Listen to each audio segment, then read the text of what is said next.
Peace Kingdom, cooking with KP, and today a nice unique recipe, my Korean Bulgogi burgers, and it's a real simple dish, this one, a little bit of prep, but let's get on with it. First thing I've got is a saucepan on. You can use a fry pan if you want.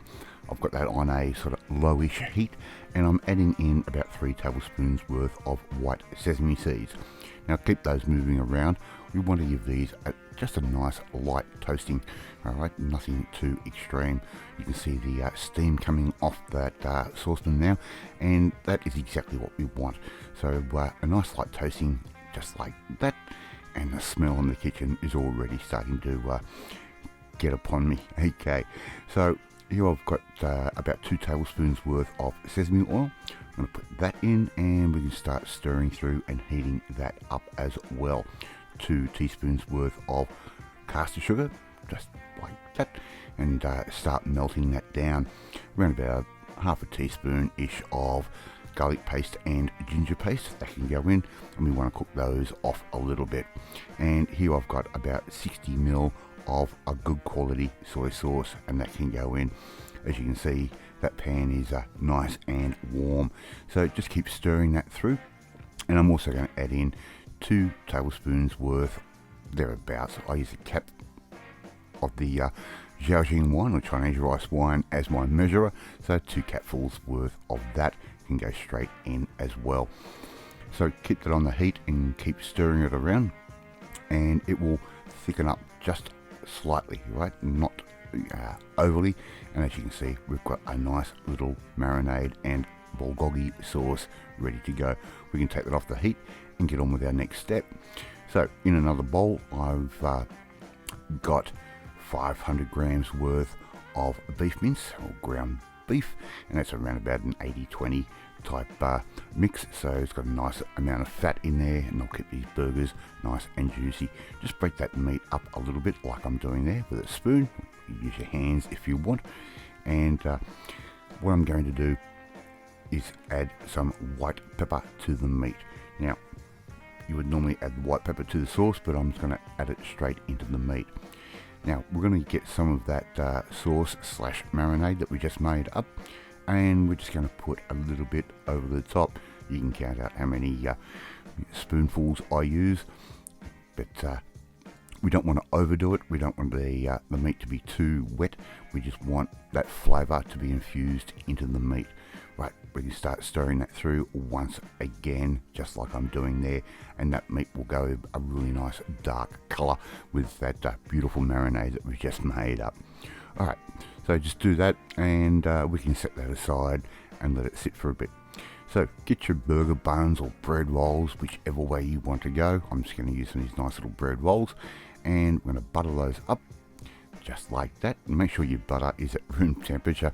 This one was just a little bit too cold. I didn't leave it out long enough, but it's okay. As long as the butter gets onto that surface of the bread somehow, it'll work. Now here I'm going to make up a slaw. I'm going to make 2 different slaws for this one. Now, nice finely shredded cabbage, and if you want to learn how to do this, I do have a recipe called KPsKINGDOM. I'll link that in the description below. A little bit of salt straight over the top, just like that, and I'm going to leave that sit for about 45 minutes after I've given it a quick stir, and the salt is going to start drawing out some moisture out of that cabbage. Alright, so I'm going to do that, and I'm going to come back after about 45 minutes or so, and I'm going to add in around about a tablespoon's worth of rice wine vinegar, and around about 2, maybe 3 tablespoons worth of normal white vinegar. That can go over the top just like that, and a little bit of oil. Now you could use a peanut oil or vegetable oil, it doesn't really matter. I'm just going to add in enough oil to taste. It's probably around about 3 to 4 tablespoons worth. I'm going to give that all a little bit of a mix up just like that, and we can set that aside and just let it marinate, and that cabbage is going to go a really nice sort of texture. So I'm going to quarter that beef up. I've just made a half and half sort of slice through that. And what we have to do now is make up some nice little beef balls, just like that. I'll use the gloves. It just keeps things a little bit cleaner and a little bit simpler. And make sure you press that meat in on itself really, really well. We want a nice dense type burger. Alright, now I'm just going to squish those down with the palm of my hand, just like that. I'm not going to make them a full smash burger. We're going to give them a little bit of depth, a little bit of texture to them. So just give them a good press down, just like that.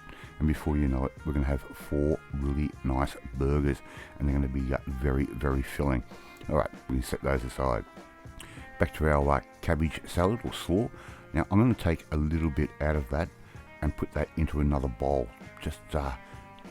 Just what I want for one of my burgers, and I'm going to show you how to make a real cheats kimchi. For your sriracha sauce, it can go in, and there's only one sriracha sauce that you can use for this recipe, and any sriracha sauce in that case. Just give that a whisk through with a fork, just like that. And if you think it might need a little bit more, like I think it does, you give that a little bit of a stir through. Add, as we have, just give that a good little stir, and we're going to have the nice vinegar and all that. That is the sauce you buy, Hoi Fung Foods sriracha sauce, and it has to have the rooster on the front, right? Hoi Fung Foods, it is the OG original sriracha sauce. All right, you can put this on the barbecue. I'm just going to use my teppanyaki grill, and that way I can stay in air conditioning. We're going to give those a nice little toast up, just like that. We can take those off once we've got a nice little bit of brownage happening on them. We don't want to over toast them. A little bit of oil onto our hot plate, just like that. And I've got some eggs. Now I'm going to do 3 eggs. I'm going to make 3 burgers in total out of all of those patties. So just put the eggs straight down like that. Very, very simple. Right. And yes, I do crack an egg with a knife. I can control that a little bit more with my MS. Alright, so put those down, and to get a really good egg and cook them a little bit quicker, just cover those with a cloche. This is actually a lid off an old wok of mine, and there you go, beautifully cooked fried eggs. Alright, so what we have to simply do is cut those up a little bit, just like I'm doing there with a spatula. Right, very simple, and we can set those aside, and as you can see, those eggs are going to be just the right amount of runny. Alright, on goes our burgers onto our hot plate or barbecue, just like that. And I'm going to go for a medium rare cook on these particular burgers. Alright, I can just go straight down once they decide to get off the spatula. Okay, just like that. And I've got to get a new spatula that doesn't have those little slots in it.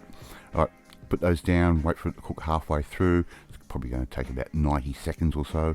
Give them a flip, just like that. And we're only going to need to cook these for about another 40 seconds, and we can turn the hot plate off and set those aside and get ready for plating up. Alright, Mrs. KP comes to the rescue with a couple of nice little Japanese type plates. On goes our bottom part of our burger, just like that, and a little bit of Kewpie mayo. Yeah, I know Kewpie is Japanese, but it works perfectly for this dish. Alright, on goes our patty, just like that. And once more, we're going to get our sauce and just put a little bit of that beautiful bulgogi sauce that we made up in the beginning straight over the top, just like that. And if you haven't had bulgogi beef before, you don't know what you're missing. And recreating a slightly different version like this, it's definitely worth it. Here goes my homemade bulgogi kimchi straight on top, just like that. And look at that beautiful red colour we got into that cabbage. Right, so burger number 1, burger number 2, the plain cabbage slaw, or kupus salata as we call it. And we're just about ready to do our thing. We can put our lids on top of our burgers, and there you go, they are ready to eat.